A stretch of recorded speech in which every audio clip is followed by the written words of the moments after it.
সবাইকে আন্তরিক শুভেচ্ছা। আশা করি আপনারা সকলেই ভালো আছেন। আজকে উচ্চ প্রাথমিকের শিক্ষক নিয়োগ বিষয়ের বেশ কিছু গুরুত্বপূর্ণ তথ্য দিচ্ছি, তাই ভিডিওটি প্রথম থেকে শেষ পর্যন্ত ভালো করে শুনে বোঝার চেষ্টা করবেন।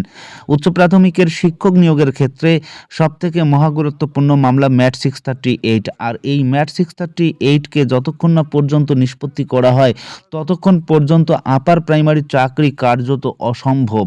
এজন্যই কিন্তু উচ্চ প্রাথমিকের যে সমস্ত প্রার্থী রয়েছেন সকলেই কিন্তু চেষ্টা করছেন এই আপার প্রাইমারির একটা পূর্ণাঙ্গ অর্ডার আসুক। আর এই অর্ডারের অপেক্ষায় বিভিন্ন বেঞ্চ কিন্তু ঘুরতে হয়েছে এই কেসটাকে নিয়ে প্রার্থীদের। আপনারা দেখেছেন যে অনেক বিচারপতির পরিবর্তন হয়েছে, অনেক বেঞ্চ চেঞ্জ হয়েছে। ইতিমধ্যে সৌমেন সেন এবং উদয় কুমার স্যারের বেঞ্চ হতে এই ম্যাট 638 মামলাটি এই মুহূর্তে রয়েছে কলকাতা হাইকোর্টের 11 নম্বর কোর্টে, অর্থাৎ যেখানে বিচারপতিদ্বয় রয়েছেন তপব্রত এবং পার্থসারথী স্যার।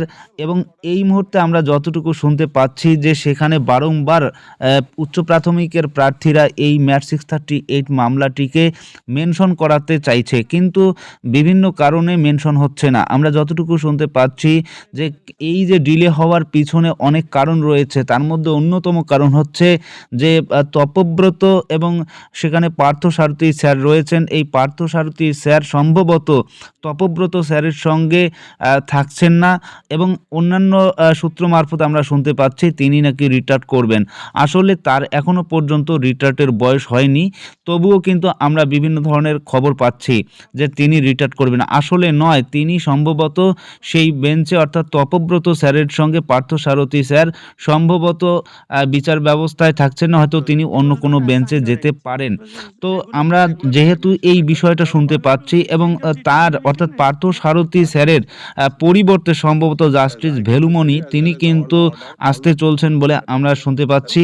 সুতরাং ম্যাট 638 মামলার মেনশনের ক্ষেত্রে যে ডিলে হওয়ার পিছনে সবথেকে গুরুত্বপূর্ণ কারণ সেটা হচ্ছে যে বিচারপতির পরিবর্তন, অর্থাৎ সহ বিচারপতি ইতিমধ্যে আপনারা জানেন যে পার্থসারথী স্যার তিনি কিন্তু পরিবর্তন হয়ে সেই জায়গায় আসতে চলছে সম্ভবত জাস্টিস ভেলুমণি। তো এই ম্যাট 638 মামলার আগামী সম্ভবত 12 তারিখে মেনশন হতে চলছে এবং সেদিনই কিন্তু ফিক্সড করা হবে যে কবে এই ম্যাট 638-এর হিয়ারিং হবে। তো এই যে বিষয়গুলো আমরা এতদিন পর্যন্ত টালবাহানার মধ্যে চলছি, আর এর পরেই কিন্তু সম্ভবত ভোটের রণঢঙ্কা বাজতে চলছে।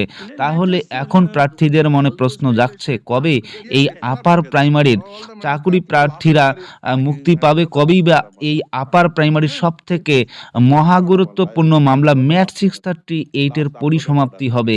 এ নিয়ে কিন্তু বিভিন্ন ধরনের প্রশ্ন উঠছেই। তো অবশ্যই আমরা অপেক্ষা করব আগামী 12 তারিখের জন্য।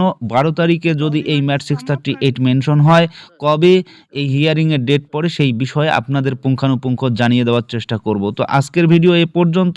সকলেই ভালো থাকবেন, সুস্থ থাকবেন। ধন্যবাদ।